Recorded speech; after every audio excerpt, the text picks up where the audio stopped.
में मैं हूं आपके साथ आयुषी श्रीवास्तव। जानिए खबर विस्तार से, लेकिन उससे पहले नजर हेडलाइंस पर। दिल्ली में उत्पात को लेकर पुलिस सख्त, 200 लोगों को किया गया हिरासत में। आंदोलन में 153 पुलिसकर्मी घायल, 7 एफआईआर दर्ज, किसी का फूटा सर, किसी को आईसीयू में किया गया भर्ती। राकेश टिकैत ने पुलिस को ही किया दोषी। किसानों के हमले में दीवार से एक कर गिरते रहे पुलिसकर्मी, 109 लोग घायल।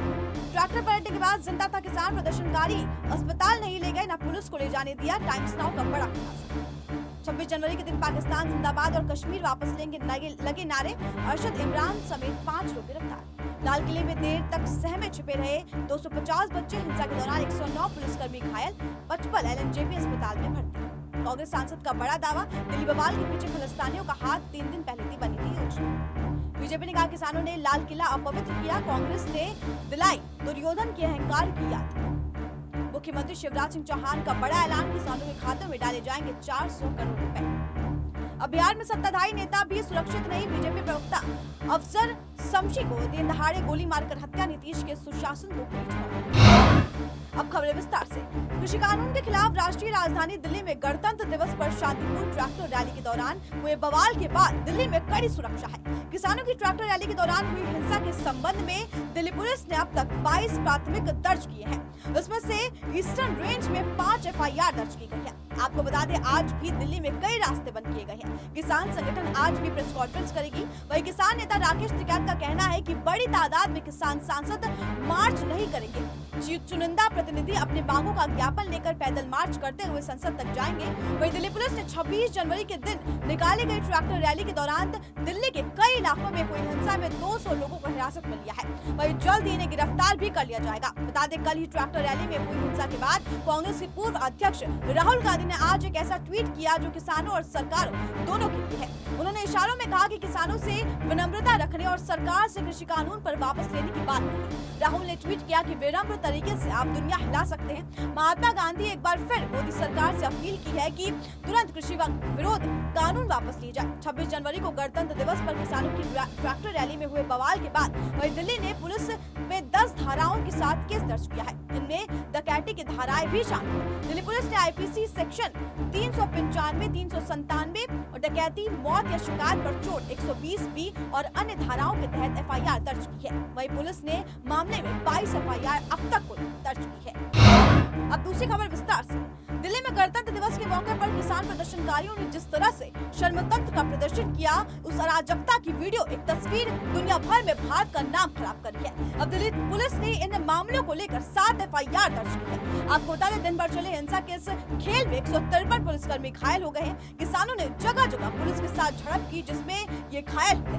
2 पुलिसकर्मी लोकनायक अस्पताल में और सुरक्षित ट्रॉमा सेंटर के आईसीयू में भर्ती कराए गए हैं। अधिकतर पुलिसकर्मियों के हाथ, पैर और सिर पर चोट आई है। एक वीडियो में देखा जा सकता है कि कैसे लाल किले से घुसे लाठी डंडों और तलवारों से लैस प्रदर्शनकारियों को खदेड़ने के कारण पुलिस के जवानों को दीवार कूद कर जाने बचानी पड़ रही है। वहीं पुलिस के जवानों की लाठी से पिटाई भी की गई। इसके बाद आईटी और नागलोई में हिंसा देखने को मिली। वहीं दोपहर के बाद जब घायल पुलिसकर्मियों का आंकड़ा 86 तक पहुंचा, जो शाम तक 153 हो गया। दिल्ली पुलिस के एडिशनल प्रो यानी कि पीआरओ अनिल मित्तल ने बताया कि अधिकतर पुलिसकर्मी को लाल किला और नागलोई चौक इलाके में चोट आई है और वो जख्मी हो गए हैं। नॉर्थ में जिले 41, ईस्ट में 34, वेस्ट में 27, द्वारिका में 30, शाहदरा में 5 और आउटर नॉर्थ में 12 और साउथ जिले में 4 पुलिसकर्मी जख्मी हुए हैं। लोकनायक और सुरक्षित के अलावा Lady Hardinge medical college, Aruna Asaf Ali और लाल बहादुर शास्त्री अस्पताल में इनका इलाज लगातार चल रहा है। वहीं दिल्ली गेट स्थित दिल्ली सरकार के लोकनायक हॉस्पिटल में सबसे ज्यादा पुलिसकर्मी भर्ती हैं। वहाँ के वरिष्ठ डॉक्टर ने बताया कि 11 जख्मी पुलिसकर्मी हुए हैं। 40 वर्ष के एक पुलिसकर्मी के सिर में गंभीर जख्म हुआ है, यानी कि चोट आई है।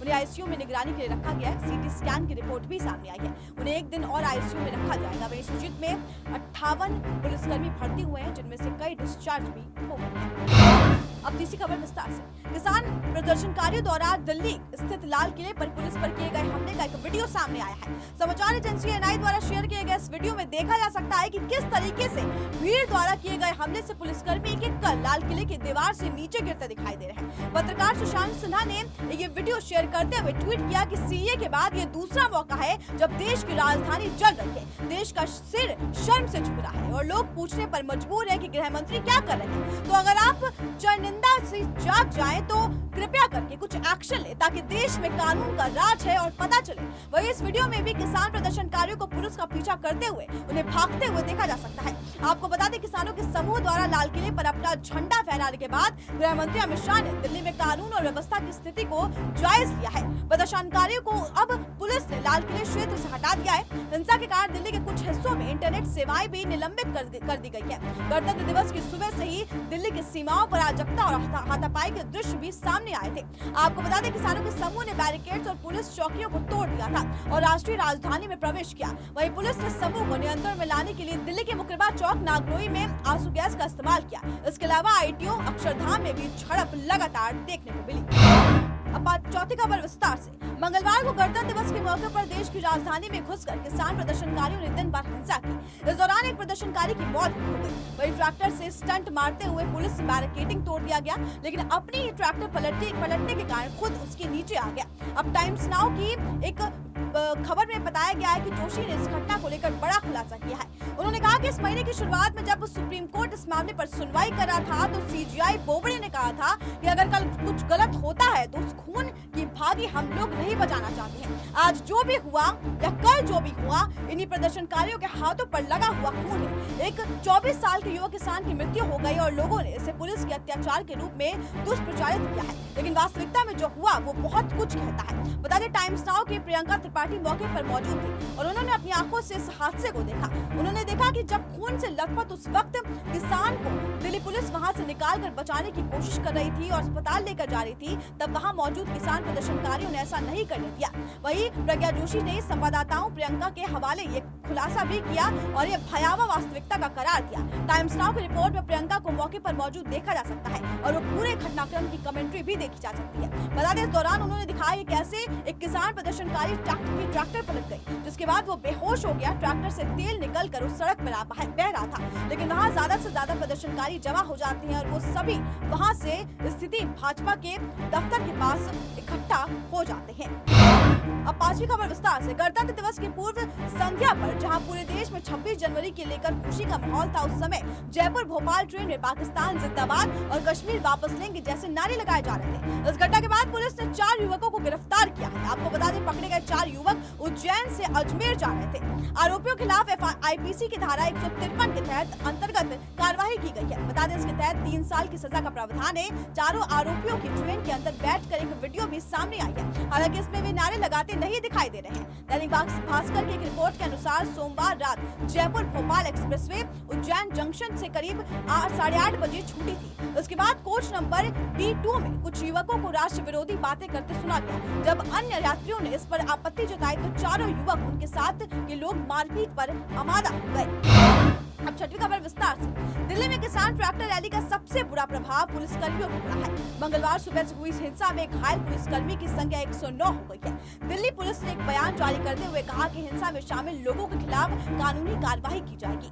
इससे पहले आपको बता दें, जारी बयान में इस हिंसा में करीब 43 पुलिसकर्मी घायल होने की बात सामने आई थी, जिनमें से 55 पुलिसकर्मी LNJP अस्पताल में भर्ती है। दिल्ली पुलिस ने इसकी जानकारी दी। बताया गया है कि पुलिसकर्मी आईटीओ और लाल किले में किसानों से टकराव के दौरान घायल हो गए। पुलिसकर्मियों को LNJP अस्पताल में भर्ती कराया गया है। किसानों को काबू करने में लगे पुलिसकर्मी खुद हिंसा का शिकार हो गए। सुबह से चल रही रैली में किसानों ने पूरी दिल्ली को हिला कर रख दिया। किसानों के दंगाई रूप ने राजधानी में बवाल मचा दिया। वहीं दिल्ली पुलिस के PRO इशू सिंघल ने बताया कि प्रदर्शनकारी कुछ स्थानों पर हिंसक हो गए। उपद्रवियों के हमले में कई पुलिसकर्मी घायल हो गए। उपद्रवियों ने इस दौरान सार्वजनिक संपत्तियों को भी नुकसान पहुंचाया। पुलिस ने संयम बरता और जरूरी पड़ने पर ही बल का प्रयोग किया।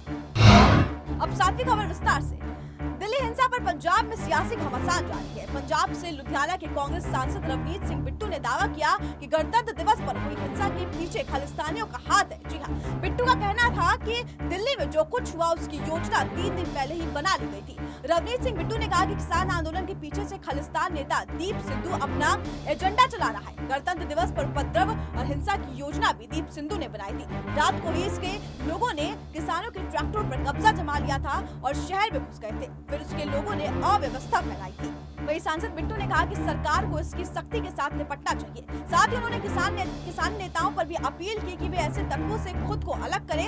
इस हिंसा के पीछे रेफरेंस 2020 और सिख फॉर जस्टिस के लोग जुड़े हैं। बिट्टू ने कहा कि किसान लीडर और पुलिस के साथ जो प्रोग्राम तय हुआ था उसको पूरी तरीके से तोड़ा गया है। अब आठवीं खबर विस्तार से। राजधानी दिल्ली में किसानों ट्रैक्टर मार्च के दौरान लाल किला पर हुई हिंसा पर बीजेपी और कांग्रेस ने अपनी प्रतिक्रियाएं दी है। बीजेपी के राष्ट्रीय प्रवक्ता शहनवाज हुसैन ने कहा कि गणतंत्र दिवस के मौके पर किसानों ने लाल किले को अपवित्र किया है। वहीं कांग्रेस के राष्ट्रीय प्रवक्ता रणदीप सुरजेवाला ने दुर्योधन का जिक्र करते हुए बिना नाम लिए प्रधानमंत्री नरेंद्र मोदी पर तंज कसते हुए कहा कि बीजेपी कांग्रेस के अलावा जानी और किस पार्टी ने क्या क्या कहा। वही आपको बता दें कि बीजेपी नेता शहनवाज हुसैन ने कहा कि जो शंका थी वही हुआ, वो सही साबित हुआ। किसान संगठन बड़ी बातें कर रहे थे और अनुशासन रहेगा। हम जश्न में शामिल हो रहे हैं। ये जश्न था या गणतंत्र दिवस के दिन भारत पर हमला था। इन्होंने लाल किले को अपवित्र किया है। इन सब के खिलाफ सख्त से सख्त कार्रवाई होनी चाहिए। उन्होंने आगे कहा कि उकसाने का काम तो किसान संगठन के नेताओं ने किया है। किसान संगठन का हर नेता सिर्फ भड़काने में लगा हुआ था।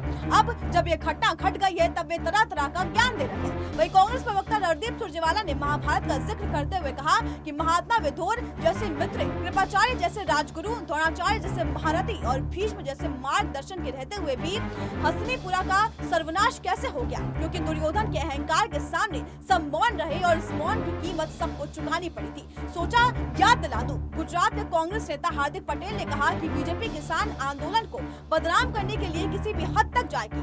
गणतंत्र की परेड खत्म होते ही लाल किले पर बीजेपी कार्यकर्ताओं ने दंगा किया और किसानों को बदनाम किया। बीजेपी अपने फायदे के लिए किसी भी हद तक जाएगी। वो व्यक्ति समाज, पार्टी और आंदोलन को बदनाम करने में किसी भी हद तक जा सकती है। अब नौवीं खबर विस्तार से। मुख्यमंत्री किसान कल्याण योजना के हितग्राहियों के लिए खुशखबरी है। आपको बता दें, शिवराज सरकार जल्द ही किसानों के खातों में 400 करोड़ रुपए डालने वाले हैं। दरअसल 26 जनवरी के मौके पर सीएम शिवराज ने ऐलान किया कि 30 जनवरी को 20 लाख किसानों के खातों में योजना के तहत 400 करोड़ रुपए डाले जाएंगे। फरवरी और मार्च के महीने में भी 400 करोड़ रुपए ट्रांसफर किए जाएंगे। वही सीएम मध्य प्रदेश के ट्विटर हैंडल पर ये जानकारी दी गई। आपको बता दें, मुख्यमंत्री किसान कल्याण योजना का लाभ उठाने के लिए पीएम किसान सम्मान निधि योजना के अंतर्गत पंजीकृत होने वाले अनिवार्य है।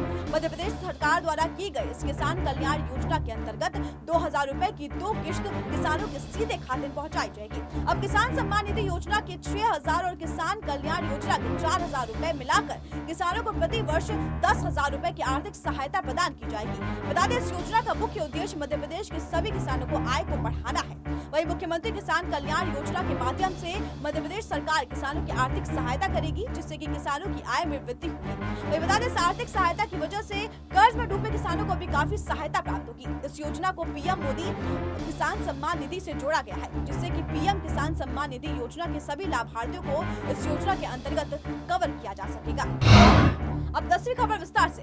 अपराधियों ने मुंगेर के एपकिन कॉलेज के पास घात लगाकर बीजेपी प्रवक्ता प्रोफेसर असफर शम्सी को गोली मार दी। इस वारदात को आज यानी कि 27 जनवरी को सुबह 11:30 बजे दिन दहाड़े अंजाम दिया गया। बीजेपी से मिली जानकारी के अनुसार उन्हें गोली लगी है। बता दें, जब बीजेपी प्रवक्ता असफर शम्सी पर गोली चलाई गई तब पटना की बीजेपी हेड ऑफिस में मिलने वाले समारोह चल रहे थे। घटना की सूचना मिलता ही बीजेपी प्रदेश अध्यक्ष डॉक्टर संजय लाल जायसवाल ने पूरे मामले की जानकारी लेते हुए बिहार के डीजीपी एसके सिंघल से बातचीत कर अपराधियों को जल्द से जल्द गिरफ्तार करने की मांग की। बीजेपी प्रवक्ता अफजल शम्सी मुंगेर के जालमपुर कॉलेज के प्रोफेसर भी हैं। आपको बता दें, अफजल शम्सी वारदात के वक्त अपनी गाड़ी से कॉलेज की तरफ जा रहे थे। जैसे ही शम्सी कॉलेज के गेट पर पहुंचे, दोनों ने ड्राइवर को वही गाड़ी लगाने को कहा। ड्राइवर मोहम्मद अनवर के मुताबिक जब वो गाड़ी को घुमा रहा था तभी 2 बार फायरिंग की आवाज आई। इस दौरान कॉलेज के छात्रों के बीच भगदड़ मच गई। अनवर ने देखा कि फिर अफजल शम्सी जमीन पर गिरे पड़े हैं।